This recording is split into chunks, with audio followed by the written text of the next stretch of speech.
परिचय। दिसंबर का महीना है।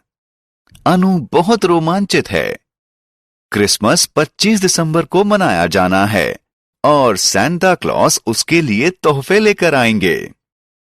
आज 10 दिसंबर है और अनु एक कैलेंडर की मदद से क्रिसमस में बाकी बचे दिनों की गिनती कर रही है। क्या आप जानते हैं कैलेंडर कैसे इस्तेमाल किया जाता है? आइए आपको बताते हैं कि दिनों की गिनती कैसे की जाती है। आओ सीखें। कैलेंडर के बारे में कुछ बातें बता पाना, कैलेंडर से जुड़ी कुछ ट्रिक कर पाना, कैलेंडर से संबंधित समस्याओं को हल कर पाना, कैलेंडरों के इस्तेमाल के बारे में बता पाना।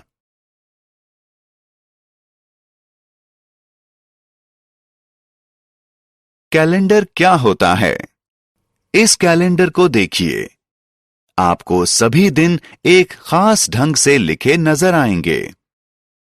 एक कैलेंडर दिनों को सप्ताहों में, सप्ताहों को महीनों में और महीनों को एक वर्ष के समूह में बनाकर रखता है। हर दिन अलग होता है।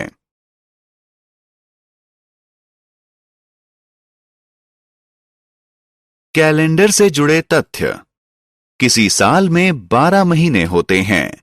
ये महीने हैं जनवरी, फरवरी, मार्च, अप्रैल, मई, जून, जुलाई, अगस्त, सितंबर, अक्टूबर, नवंबर और दिसंबर। अगर साल के सभी दिनों को गिना जाए तो उनकी संख्या होगी 365 दिन। हर महीना सप्ताहों में बटा होता है। हर सप्ताह में सोमवार से रविवार तक 7 दिन होते हैं। हर महीने में 30 या 31 दिन होते हैं। केवल फरवरी में 28 दिन होते हैं। क्या आप जानते हैं कि लीप ईयर यानी लौंद के साल में एक अतिरिक्त दिन फरवरी के महीने में जोड़ दिया जाता है? इसलिए लीप ईयर में 366 दिन होते हैं।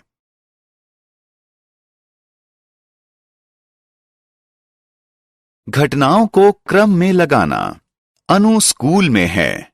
उसने कुछ महत्वपूर्ण तिथियों को क्रम के बिना लगाया है।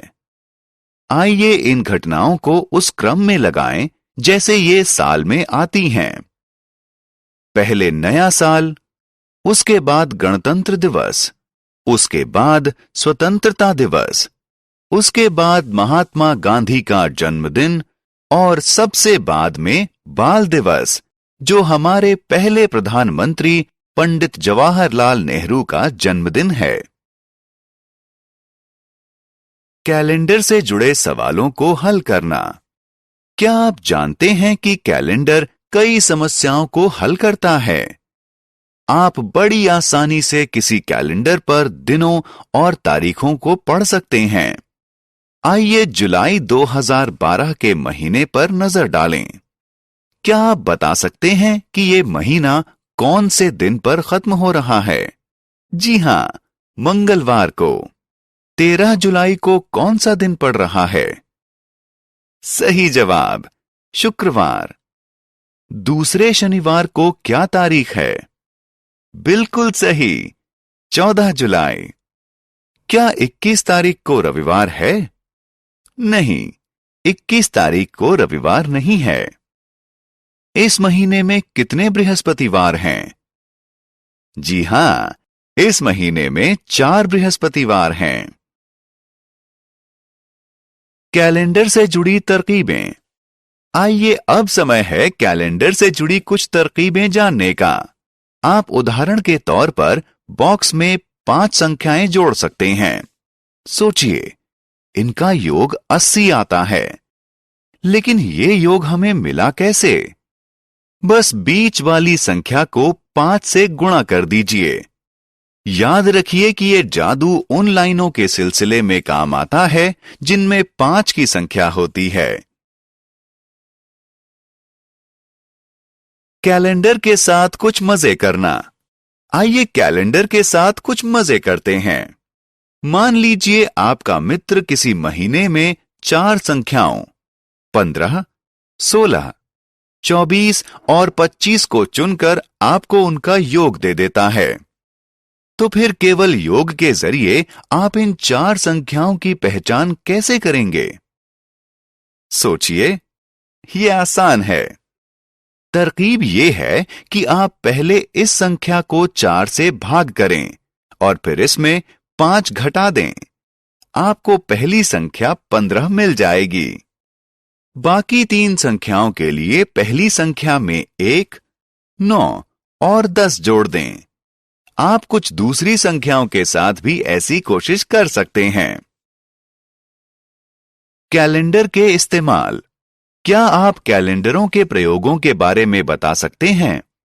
कैलेंडरों का इस्तेमाल किया जाता है दिनों की पहचान के लिए, किसी घटना को दर्ज करने के लिए, निजी कार्यक्रमों का ध्यान रखने के लिए, मौसम में बदलाव की पहचान के लिए।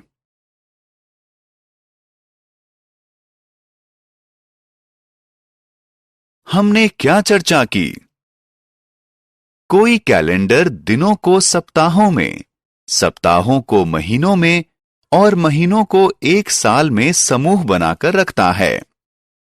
किसी साल में 365 दिन होते हैं जो 12 महीनों में बटे होते हैं। लीप ईयर में 366 दिन होते हैं। घटनाओं को क्रम देने में कैलेंडर मददगार होते हैं। दिनों और मौसमी परिवर्तनों की पहचान करने, घटनाओं को दर्ज करने और निजी कार्यक्रमों का ध्यान रखने में कैलेंडर उपयोगी होते हैं।